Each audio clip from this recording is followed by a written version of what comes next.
my name is Luciana Wahoo, and on this video I do videos about lifestyle, travel, and a little bit of immigration. So most of the time I do share my knowledge about Turkey, and there's so many people of you who keep on saying they want to go Turkey to work. I was working there before, and I have worked. When you're first in a new place, you have to go with those odd jobs. Those odd jobs you all know, like factory nannies, blah blah blah. So I've noticed most of you want to go to Turkey and work, but you don't know, like, this job, they do have their own hardship, guys. So I've worked myself as a nanny before, and I am not ashamed to say that it was a good job. It was paying me so well, but people don't know this, but I will tell you guys. So we will start with point one: language barrier. Especially when you're going out with these families, in Turkey they speak Turkish only. They don't speak any other language. So, and for them, when I went to work in Turkey for the first time, I remember I was so young. So I went to this family. So when I was there, the grandmother said, "You have to learn Turkish because for us, we are not interested to know English." And I was just like, why would she even say such a thing? So language barrier will be a thing, guys. I will communicate because most of the time when you're taking care of the child, the grandmother is always there. I don't know why she was always there. I don't know if they didn't feel I can take care of that child alone, but she was always there, and she couldn't even understand any English. So all the time she could say things in Turkish, and then I was new and I didn't know what she was talking about, and I would just stare at her like this, and then she should start screaming at me. I hated that because if someone doesn't understand your language, there isn't a way you guys can communicate well. You don't have to shout if they don't understand. But the best thing that used to save my life is the child that I was looking after. She used to understand Turkish, English, and French. So all the time she would translate it for me, what the grandmother is saying, and I would now do whatever the grandmother want. Apart from that, language barrier will be a thing because people will come to your house, will come to their house, they are speaking Turkish, they are giving you commands if they want you to make the chai thing. And the chai, you can make chai the whole day. And the other thing is, like, they once they come in, they would even tell you guys, like, you have to prepare this thing. A person who is not from your culture, you don't even expect them to know what you want.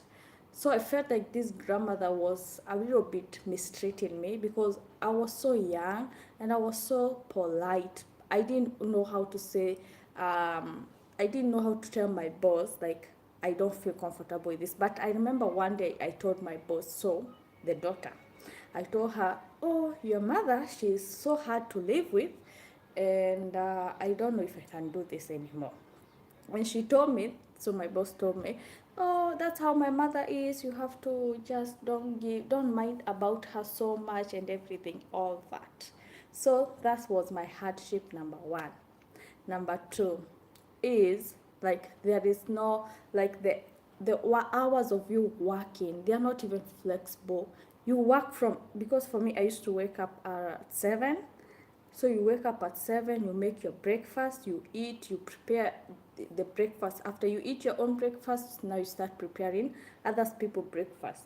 After that, like, imagine you woke up at 7. No, you even woke up a little bit earlier so that you can shower, prepare yourself, because you have to look neat. And it will even reach a point at 10 p.m. at night, I'm still working.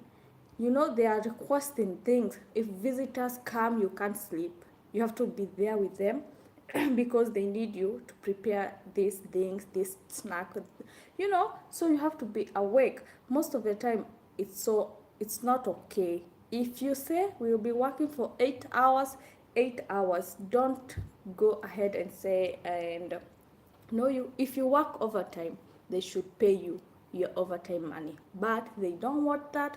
And once you tell them this and this hours are not okay with me, they start saying you are very ungrateful. For me, I think because once before you start a job, they always tell you you'll be working for these hours and these hours. But in Turkey, don't expect that thing. You'll be working any hour. They can even wake you up at night and request you to do something. If the child is awake and she needs someone to stay there in bed and tell her stories, you're the one who is gonna do it. They wake you up, and most of the time this child will wake up. She was 3 years old and she was a very smart girl. She was so nice, but sometimes she'll wake up and I'll be like, so why is it my duty, like I have to be there with her the whole night? Why can't you guys do it? Because you have to wake up in the morning, you have duties to do, you have to clean, to iron, to prepare breakfast for them. And for them, they will just sleep and you will just stay there with the child. So for me, I felt like that wasn't okay at all. So just keep it here in mind. There is like the hours of working, they're messed up. They're messed up. And of course, you can tell your boss, like, you won't fall for that. If they make you work for more than the hours you guys agreed, they should pay you overtime. Okay, they should pay you overtime. And don't be scared, because nanny jobs, they're so easy to get. They're very, there are so many families who want nannies. Okay, the next point is kids are very spoiled. Kids are very spoiled in Turkey. Like, you can't even tell the kid no. Imagine where I was working before. They told me I should never say no to that child. So if this child does something, like she would do something, of course, because she's a child. But they would make me, like, as a person, I felt like, oh my God, you should train this child and tell her to stop doing some nasty stuff.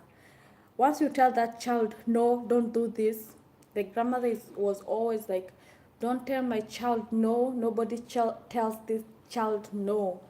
And that was so hard to work with, because as a human being, you have to teach your kids manners and everything. Sometimes we go to a restaurant and this kid, she's a big child. You should train them, like, when you're in a restaurant, don't scream, don't start screaming, don't start crying over things. And every time she would start screaming, and I would be like, okay, so and so, please stop screaming, don't do this, it's not good. And they would be like, don't tell her that, don't tell her that, you're not the person to tell her that, we are the person to discipline our child. Excuse me, guys. That's not okay, because I wasn't beating the child. I wasn't even shouting at the child. I was just speaking in a polite way, in a polite manner. But for them, they felt like you cannot say no to the child. And I remember this thing, like, this child was not allowed to be having chocolates at night or sweets. So one night, she woke up and she went to the kitchen and took some chocolates. So, and she started calling my name, like, she called me. So I went, and then she was like, oh, can I have one? And I told her, no, if your mother finds out, she will, because she had, I don't know if she had health issues or what, why they didn't want her to have the chocolates at night. I don't know. They said it will make the child hyper at night. You will not be able to sleep because of too much sugar, blah, blah, blah. And the mother came, and she heard me say, no, you can't have chocolate right now. And she was like, why are you denying chocolate to my child? I'm like, you're the same people who say she's not allowed to have chocolate at night. Sometimes I felt like, oh my God, it's so confusing. Okay, so kids are very spoiled. Okay, so you're there to work, leave them alone, you do your job. If they're spoiled, you can't change them. That's how they are, and that's how they're raised. But that's how my experience was. So the other point is, like, the payment was never at time. Like, sometimes I would stay, even like I would work for a whole month, we turn into the next month, 2 weeks into the new month, they haven't even paid me. I'll even go for 2 months without them paying me. And I would tell them, why are you guys not paying me? I work more than the hours we even agreed. And you are not paying me, you are not doing this and that. And so sometimes don't be like, at this particular point you'll be paid. No, it doesn't happen like that. Sometimes it's ish, it's, so you have to adjust. But I'm not saying most every family is like this.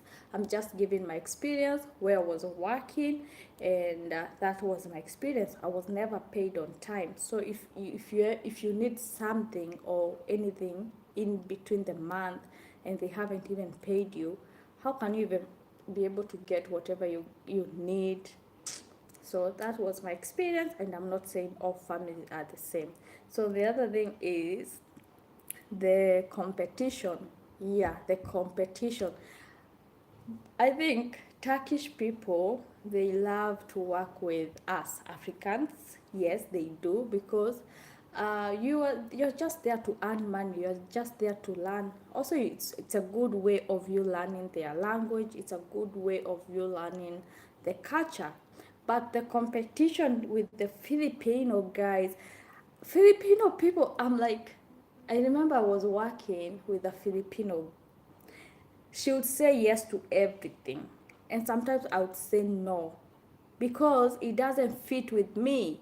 If these people would be like, oh, I need you guys to do blah blah blah, this and this, and she would say yes, yes madam, yes that, I'm like, for me I wouldn't even call them madam, because I know that that's their culture. They are used to calling madam, sir. So for me, no, no, no, no, no, no. So you have competition because they are so good, they know how to do their job well. So, but I'm not saying like competition is good sometimes, it will make you wake up, but also that's my experience when I was working as a nanny. That's what I felt, that's what I went through, and I just wanted to share my experience. And I'm not saying whatever I went through, you will go through it. But the language barrier thing, of course, you will face it, you will go through it, and you have to know, you have to be wise, because nanny job does pay well in Turkey. It does pay you well if you can be able to meet a good family, like, well, there are those modern families which they know yes and no thing. But if you go to this deep in the countryside families, it will be hectic for you, it will be so hard. So that's it, guys. I hope you enjoyed this video. It was just to inform you my experience, so that you can have the idea of what you guys are going into. And I hope you get my point. And this video was on, it's not like to say nanny jobs are bad or anything. It's just to make you not have that high expectations. And the other thing I forgot to mention is, like, most of nannies, they don't even have a free day on an off day. For me, I didn't even have an off day. I used to work from Monday to Monday. Like you guys, I used to work from Monday to Monday, and I would work for so many hours. I think I was so naive. Ah, sometimes I look back and I see this family was gaining so much from me. Like, you're with them all the time. And the other thing I forgot, like, they didn't even allow me to have friends. I couldn't even make a friend with anyone. There was a neighbor of ours, she was from Uganda. She would love to talk to me, but my boss would be like, don't talk to her. We don't want you having friends. We don't want you interacting with outsiders. So I felt like they were isolating me to being so lonely, because you can't be in their stories, you can't even share whatever, blah blah blah. You'll be just there. For you, it's just there. You're just there as a servant, just to work. Which jobs are good for male? For male, there's so many. You can work as a manager if you have experience. I have seen people who have good jobs in Turkey, but you should be having the experience before. You can be a manager for farm managers, hotels, nightclubs. I have seen it. and most of the time they do employ men. So that was it, guys. I hope the video was helpful for someone who want to go and start working in Turkey as a nanny. So that's what I went through, and I wish you all the best if you want to try this new experience and help you grow. Until next time, bye bye.